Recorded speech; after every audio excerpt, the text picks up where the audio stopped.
कि चुनावी फंड से बीजेपी को ही दिया जाएगा, जबकि कांग्रेस या उद्धव ठाकरे की पार्टी को इग्नोर कर दिया जाएगा। क्यों नगर पालिका फंड से बीजेपी और शिंदे गुट के विधायकों को ही दे रही है, जबकि बाकी पार्टियों को फंड के नाम पर 1 रुपया तक नहीं दिया गया। आखिर क्यों बीजेपी और बाकी पार्टियों के बीच इतना भेदभाव किया जा रहा है? क्यों फायदा से बीजेपी को पहुंचाया जा रहा है? क्या बाकी पार्टियों की बीजेपी के सामने कोई हैसियत नहीं है? क्यों बार बार ये दिखाया जा रहा है कि बीजेपी जो चाहे कर सकती है, लेकिन बाकी राजनीतिक पार्टियों को ना तो फंड दिया जाएगा और ना ही उनकी बातों को कोई सुनने वाला है।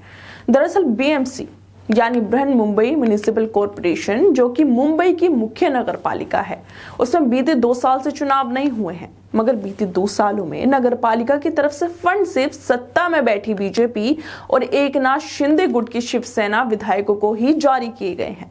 मुंबई में कुल 36 विधायक हैं।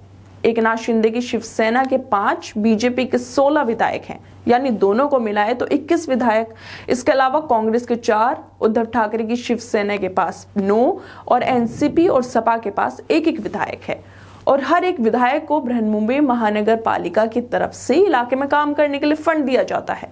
बीएमसी ने मुंबई के विकास के लिए 500 करोड़ रुपए का फंड जारी किया था, लेकिन अफसोस की बात तो ये है कि सारा का सारा फंड सिर्फ सत्ता से जुड़े विधायकों को ही जारी किया गया। मतलब सारा फंड सिर्फ बीजेपी और एकनाथ शिंदे की शिवसेना के विधायकों को दिया गया, जबकि इन दोनों पार्टियों के अलावा किसी एक को भी फूटी कौड़ी नहीं दी गई। अपने इलाके में काम करवाने के लिए इन 36 विधायकों ने बीएमसी से फंड देने की अपील की थी, जिसमें बीजेपी विधायकों की तरफ से 462 करोड़ रुपए मांगे गए थे और उन्हें करीब 374 करोड़ रुपए आवंटित किए गए थे। एकनाथ शिंदे की शिवसेना की तरफ से 191 करोड़ रुपए मांगे गए थे, उन्हें सिर्फ 126 करोड़ रुपए आवंटित किए गए।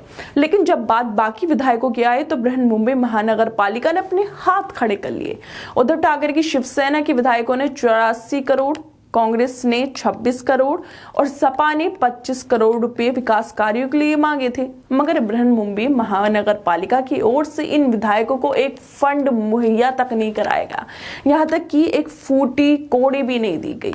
एनसीपी के विधायक नवाब मलिक फरवरी 2022 से अगस्त 2023 तक जेल में थे, तो एनसीपी के मांगे गए या मुहैया कराए गए फंड की जानकारी के बारे में कोई डिटेल्स नहीं है।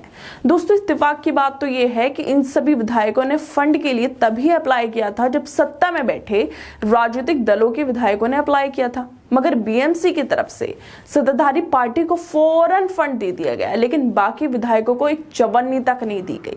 आखिर ऐसा क्यों किया गया? क्यों बीएमसी ने बाकी विधायकों का फंड रोक लिया? क्यों सिर्फ फायदा सत्ताधारी विधायकों को दिया गया? आखिर इसके पीछे बीएमसी की क्या रणनीति थी? क्या लोगों के लिए विकास सिर्फ सत्ताधारी पार्टी के ही नेता कर रहे हैं, बाकी नेता नहीं कर रहे हैं? क्यों बीएमसी बीजेपी पर और एकनाथ शिंदे पर इतनी मेहरबान हो रही है?